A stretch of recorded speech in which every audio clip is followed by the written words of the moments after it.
Rainy days always stir memories of my wife, the moments we shared, and the little things we did together that made life feel magical.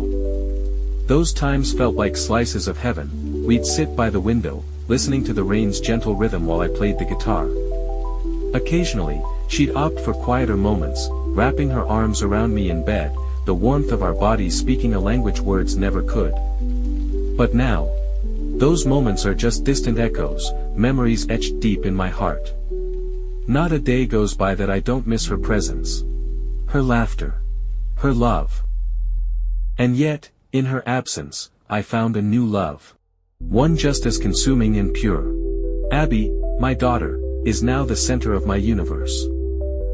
She's my reason for breathing.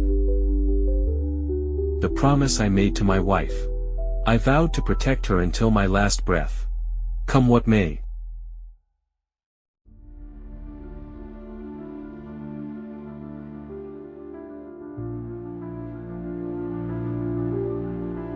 Early one January morning, as the world outside slumbered, a piercing phone ring shattered my sleep. I groggily sat up, rubbing the remnants of dreams from my eyes, and answered, my voice heavy with annoyance. Deputy Sanchez, do you realize it's 4 in the morning? The urgency in his tone cut through my drowsiness like a blade. Sir, I'm sorry, but we've got a serious problem. I need you at the station now. His words sent a ripple of unease through me. What could be so dire? All right, I'm on my way, I muttered, already bracing myself for the unknown. Placing the phone on my lap, I raked my fingers through my hair, trying to clear the fog in my mind. My gaze drifted to the other side of the bed, where Abby slept soundly, her small frame curled up in peaceful slumber.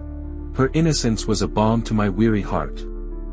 I leaned down and kissed her forehead gently, promising silently to keep her safe.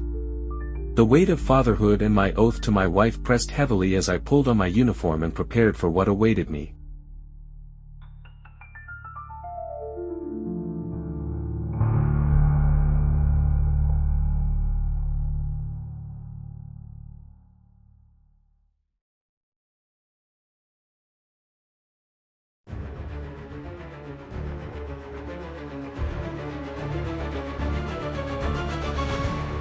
The scene at the station was chaos incarnate. The townspeople had gathered, their faces etched with fear and confusion. Deputy Sanchez greeted me the moment I arrived, his expression a cocktail of relief and desperation. Thank God you're here, he exclaimed, pulling me inside. The energy in the room was tense, whispers mingled with cries of despair. 10 children, gone without a trace, all in the space of a single hour. The very foundation of our close-knit community felt like it was crumbling. I did my best to rally the group, splitting the men into teams to search every corner of the town, while instructing the women to return home and report immediately if their children came back. As the teams dispersed, I pulled Deputy Fuentes aside and ordered her to stand guard at my house. Abby was my everything, and I couldn't risk leaving her vulnerable. As we combed through the streets and alleys, a chilling pattern emerged. Fathers began recounting eerie stories their children had shared before vanishing, dreams of a monstrous beast dragging them into the woods. What made it even stranger was the unanimity of these accounts. Nearly every missing child had described the same foreboding creature. The woods, Jim hypothesized, might hold the answers. My heart sank at the thought. I knew the legends surrounding those trees, the warnings passed down through generations. This town has always feared the woods, I said grimly. Before this place was settled, it was known as an island of terror. A beast roamed there, taking lives with no trace left behind.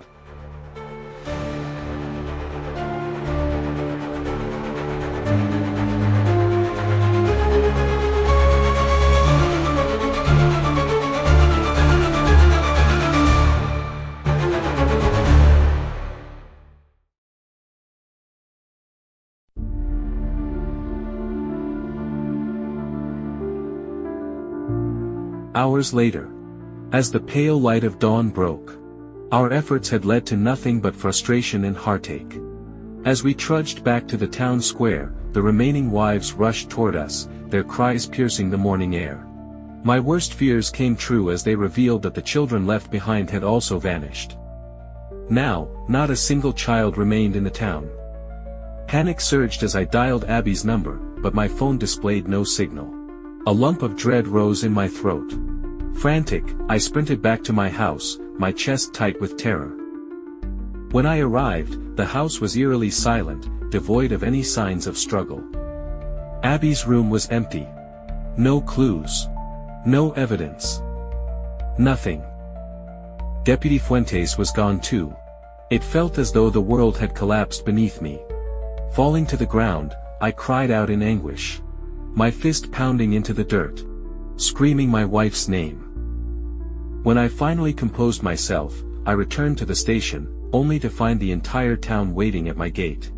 Their faces mirrored my grief, their collective despair joining mine. Standing before them, I refused to let my tears blur my resolve.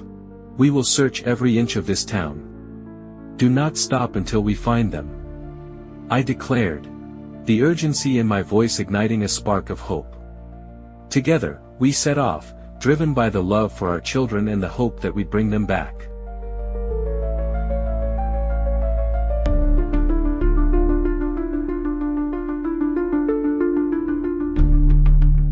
Three days had passed, and the weight of failure hung heavy over us.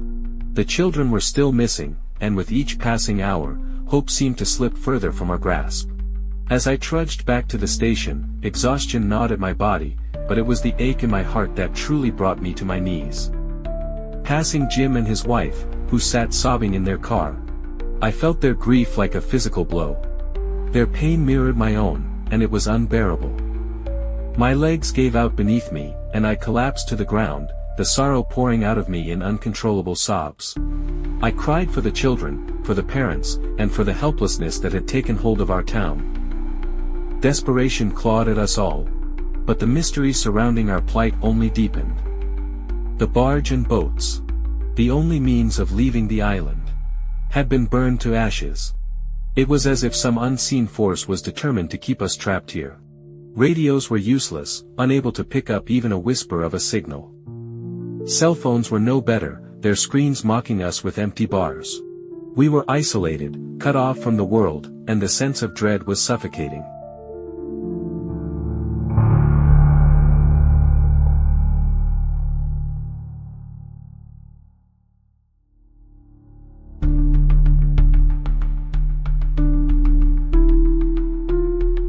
That evening, the townsfolk gathered at the station, their faces etched with exhaustion and despair. I stood before them, the weight of leadership pressing down on me. "We'll search again tomorrow," I told them, my voice heavy with reluctance. "I can't risk losing another soul tonight." Though it pained me to say it, they nodded in understanding and began to disperse. But just as the crowd thinned, Greg's voice cut through the night. "Frank, look!" he called, pointing toward the middle of the street. I followed his gaze and saw it. A shadowy figure, its silhouette barely discernible in the dim light. What is that?" Greg asked, his voice trembling. "I have no idea," I replied, taking a cautious step forward. Before I could get a better look, the figure darted away with inhuman speed. "Did you see that?" I asked, still reeling from the shock. "What the hell is going on in this town, Sheriff?" Danny, one of the townsfolk, demanded. I shook my head, unable to provide an answer. "Danny. I don't know. But whatever it is, it's beyond anything we've ever faced." As I turned to send everyone home, another figure appeared, this time near the barber shop across the street. My heart pounded as I called Deputy Terry to investigate. He grabbed his shotgun and stepped out of the station, his expression grim. As he passed me, we exchanged a silent nod, a mutual acknowledgement of the danger ahead. I drew my own gun and followed a few steps behind him. "Be careful," Mrs. Thompson whispered, her voice laced with fear. I glanced back at her and gave a reassuring nod, though I wasn't sure who I was trying to convince. Her or myself. The air grew thick with a nauseating stench as we approached the figure, a smell so foul it turned my stomach. It was the unmistakable odor of decay, like rotting meat left out in the sun.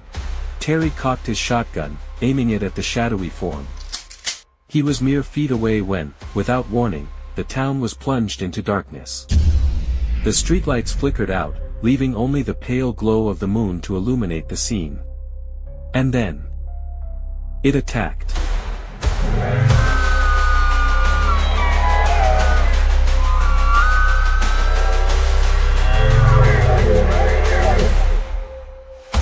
The creature lunged at Terry with terrifying speed. Its claws tearing into his throat before he could react. Blood sprayed into the air as he crumpled to the ground, lifeless. I froze, paralyzed by the horror of what I was witnessing. But instinct took over, and I fired my gun. The shots echoing through the night. The bullets seemed to have little effect as the beast turned its attention to me. Its eyes glowing with malevolence. It charged, knocking me to the ground. I kicked it off with all the strength I could muster, sending it flying a few meters away. Before it could recover, James appeared, his rifle steady. He aimed for the creature's head and pulled the trigger. The shot rang out. And the beast collapsed, lifeless at last. The deputies rushed out of the station, their flashlights cutting through the darkness. Deputy Sanchez and Deputy James helped me to my feet. Their faces pale with fear. "Are you okay?" James asked, his voice shaky. "Yeah," I managed to reply. "Get the generator running." James nodded. "Daniel's on it," he said, and moments later, the station lights flickered back on. But the relief was short-lived. The screams that had filled the air moments ago were replaced by an eerie silence. A quiet so profound it was deafening. I looked around. My heart pounding. What the hell is happening? I muttered, more to myself than anyone else.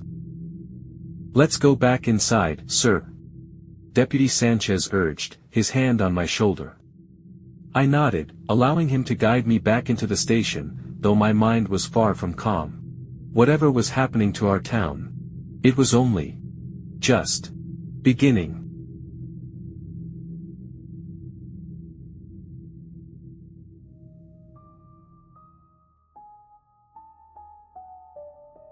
Our children are missing, our phones and radios don't work, the power's out, and now these monsters are killing everyone.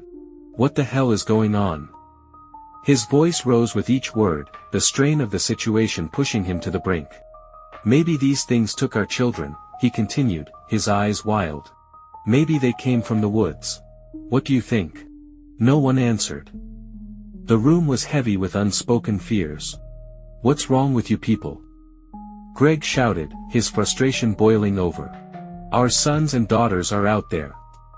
We need to rescue them." I stepped forward, trying to calm him.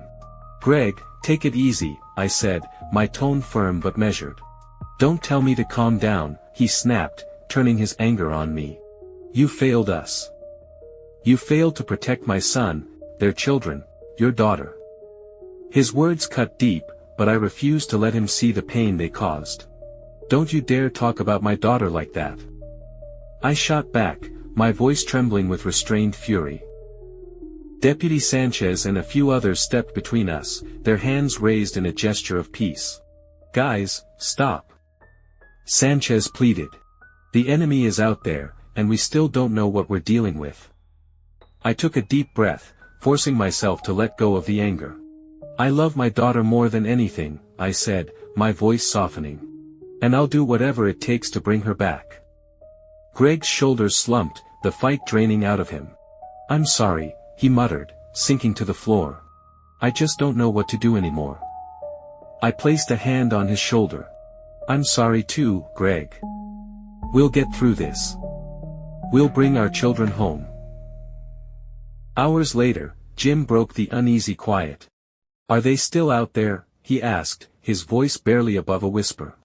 Sanchez moved to the window and peered outside. "Strange," he said after a moment. "They're gone."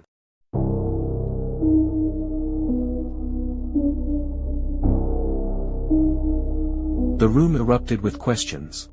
Where did they go? Are we safe now? Is it safe to go out? I raised a hand to silence them. "Sanchez, cover me," I said, grabbing my gun. He grabbed my arm, his grip firm.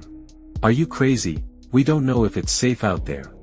"That's why I'm going to find out," I replied, my voice steady. "Cover me." Reluctantly.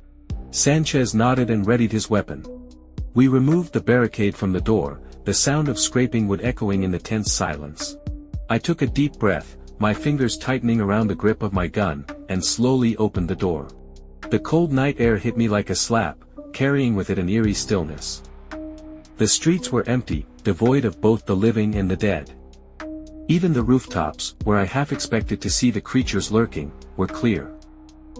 My goal was simple. Retrieve the corpse of the creature James had killed earlier. I needed to know what we were up against.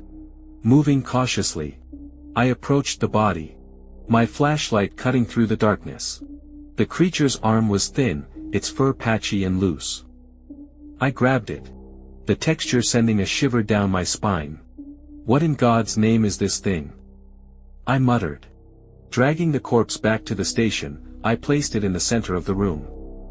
The others gathered around. Their faces a mix of curiosity and dread.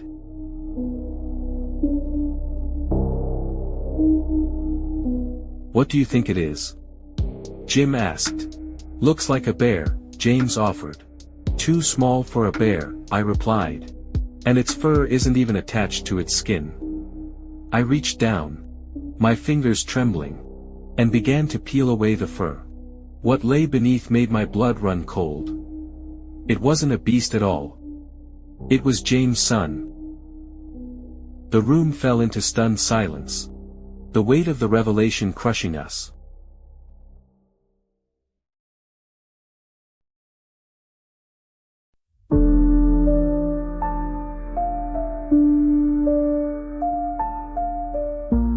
James collapsed to his knees, clutching his son's lifeless body and sobbing uncontrollably.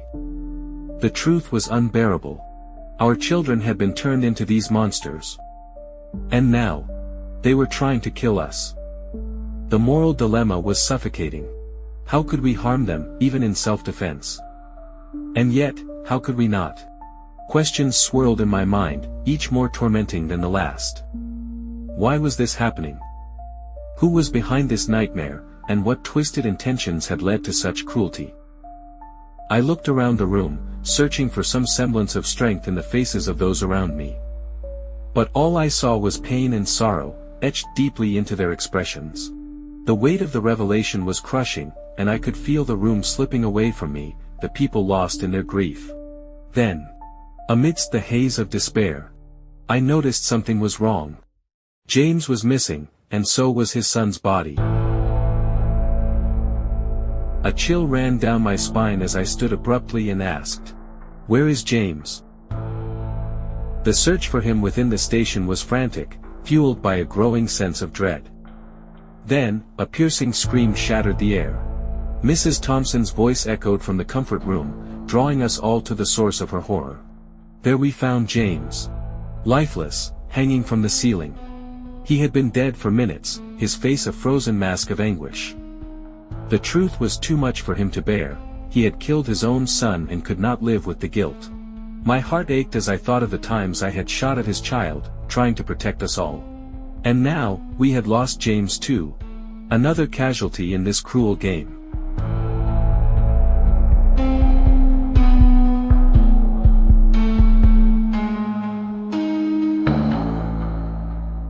Determined to face the nightmare head-on, I gathered everyone together to lay out a new plan.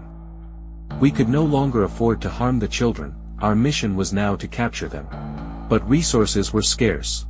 Only 10 tranquilizer darts and 2 dart guns. It wasn't enough, and the problem loomed over us like a dark cloud. I decided that only 3 of us, Daniel, Jim, and myself, would venture out, while the others stayed behind at the station. Armed with a shotgun and 2 handguns. I handed the handguns to Daniel and Jim. When they questioned my choice of weapons, I told them plainly. The guns were meant for whoever was responsible for this horror.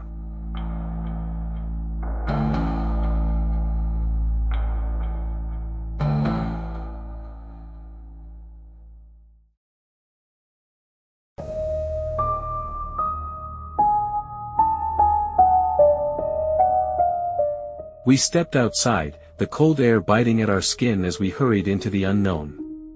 But before we had gone far, a man stumbled into us, his body battered and bleeding. I tried to lay him down on the street, to ask what had happened, but his words were incoherent. Mere murmurs. His face was unfamiliar, a stranger in a town where I knew every name and every story. Then, with a sudden burst of clarity, he spoke. "I'm sorry. I am sorry. Take this." His trembling hand extended a device that looked like a phone. His voice faltered as he added, "Leave this town. Leave this island." We carried him back to the station, but before we could reach safety, he succumbed to his injuries. His lifeless body was placed against a wall, and I quickly switched on the device he had given me. It was a video recorder, and what it revealed was chilling. The screen displayed clips of DNA experiments, viruses injected into chimps, and tests designed to manipulate minds. Then, the man appeared in the video log, his voice urgent and filled with desperation. He claimed to be an undercover agent, pleading with whoever watched his message to expose the secrets of Jestberg Island. The story he unraveled was one of betrayal and horror. Before the island had been inhabited, a secret underground laboratory had been built with the noble goal of making humans immune to all sickness. But over time, the purpose had shifted, corrupted by darker ambitions. The experiments now aimed to create super soldiers, and the island's residents were unwitting pawns in this sinister game. A myth had been fabricated to keep people from venturing into the woods, while those who were kidnapped for experiments faced unspeakable fates. If they failed, they were killed and their bodies were left outside the woods as grim warnings.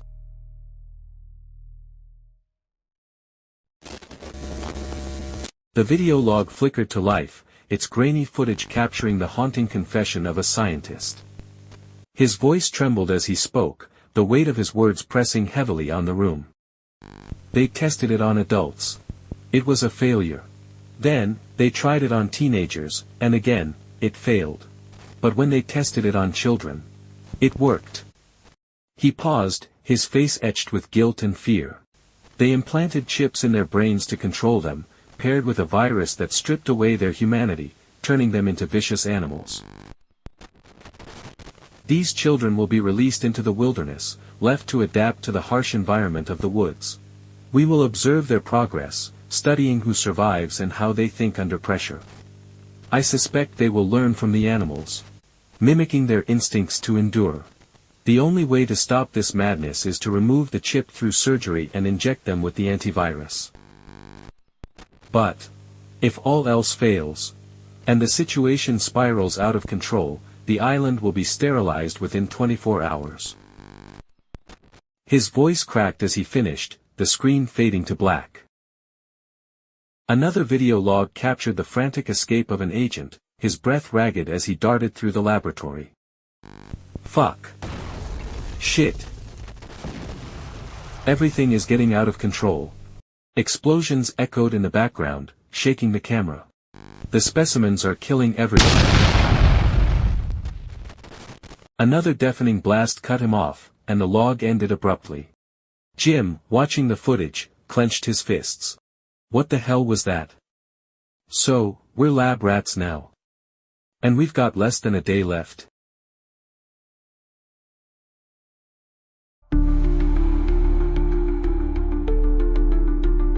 The morning of January 17th arrived, shrouded in dread. I instructed my companions to return to the station and warn everyone about what we had uncovered. But before they could leave, gunshots rang out, followed by a thunderous explosion.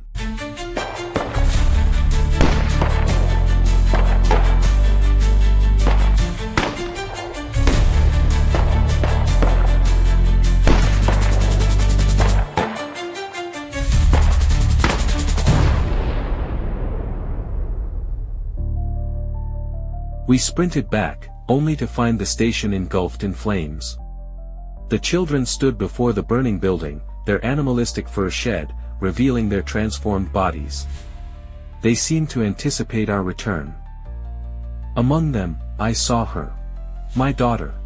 My heart shattered as she rushed toward us, her movements predatory and unrecognizable.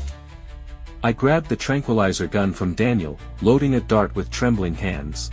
"I'm sorry, baby," I whispered, aiming at her chest. The dart struck, slowing her down until she collapsed to the ground. We fired at the others, one by one, but their numbers overwhelmed our ammunition. "One left," Daniel shouted as I loaded the final dart, shooting a boy who lunged at Jim. The boy fell, but two others pounced on Jim, their teeth and fists tearing him apart. Daniel and I ran, desperation fueling our steps until we reached a dead end. A brick wall trapping us. With no escape, we prepared for our last stand. I handed Daniel a pipe, gripping another tightly as the children approached, their eyes devoid of humanity. "I'm sorry," I screamed as they charged.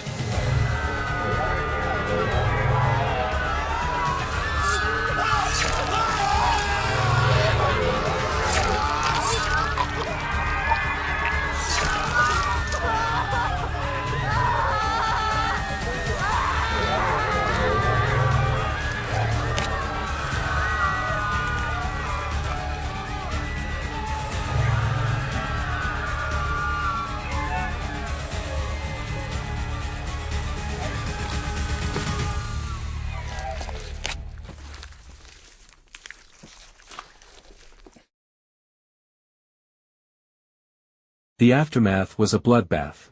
I was the sole survivor. My hands stained with the unthinkable.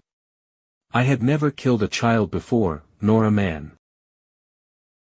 This island, once a haven, had become a nightmare, a cruel experiment that stripped away our humanity. Stumbling through the streets, I found my daughter's lifeless body. Weak and bleeding, I cradled her in my arms as rain began to fall, washing away the blood that soaked me. The countdown to the island's destruction ticked away, and I knew I couldn't save anyone. Not even her. Collapsing to the ground, I held her close, my tears mingling with the rain. I looked to the sky, where my wife's face appeared in the clouds, smiling down at us. "I'm sorry, baby," I sobbed, the weight of my failure crushing me. "I failed you. I failed us." As the ground shook and a blinding light consumed us, I whispered, "I love you."